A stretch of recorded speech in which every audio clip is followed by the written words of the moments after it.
এই 3000 কাম কৰে কাম পাছ হওঁতে এই কিতাপটো আপোনালোকে চাব তেখেতসকলক দিব পিছত দিব কাৰণ এই মই কাৰণ ৰাইজে জানিব লাগে কাৰণ আমাৰ চৰকাৰ কিমান কাম কৰিছে কংগ্ৰেছৰ দিনত কিমান কাম কৰিছে এতিয়া ধৰি লোৱা হওক যোৱা মাজলৈ দলঙৰ কাৰণে কংগ্ৰেছে কি কৰিছিল আমাৰ বৰ বনাই থাকিবলৈ কৈছিল দুনাগুৰি দলঙৰ কথা কোনো সপোনতো ভবা নাছিল জিলাত দিয়া কোনো সপোন ভবা নাছিল আমাৰ ইয়াত যোৱাৰ মাজত দলং দিয়া হ'ল দুনাগুৰি দলং দিয়া হ'ল জিলা দিয়া হ'ল জিলা ইণ্টিগ্ৰেটেড ডিচি অফিচ দিয়া হ'ল কালচাৰ ইউনিভাৰ্চিটি দিয়া হ'ল পলিটেকনিক অফিচ দিয়া হ'ল নৱোদয় স্কুল দিয়া হৈছে কেন্দ্ৰীয় স্কুল দিয়া হৈছে আমাৰ যি দিবলগীয়া প্ৰায় 80% 90% কাম সম্পূৰ্ণ হৈছে কোনো কল্পনা কৰা নাই এনেকৈ যে কাম এটা গভৰ্ণমেণ্ট চৰকাৰে যে কাম কৰিব কোনো কল্পনা কৰা নাছিল আপোনালোকে নিজে দেখিছে ৰাস্তাবোৰ কেনেকৈ বনাইছে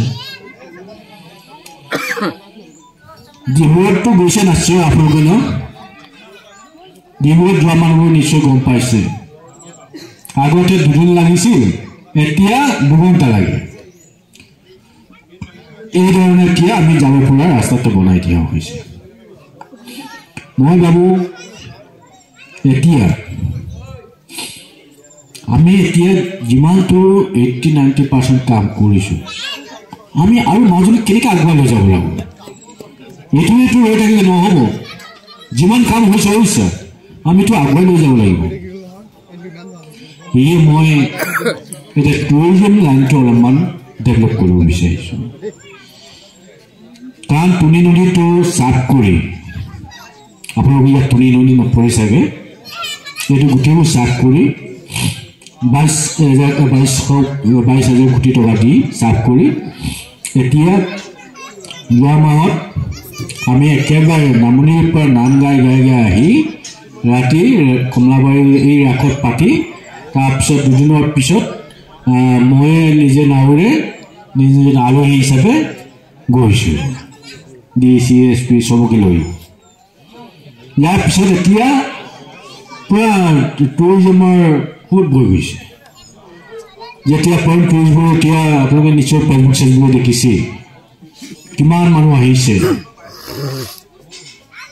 মই যে চৰাই চঙৰ কথা দাদাই ক'লে চৰাই চংটো কাৰণ এই এৰিয়াৰ কাৰণে এই আমাৰ ৰতনপুৰ গায়ন চিৰাম বগতী দুৱাৰ এই এৰিয়াৰ কাৰণে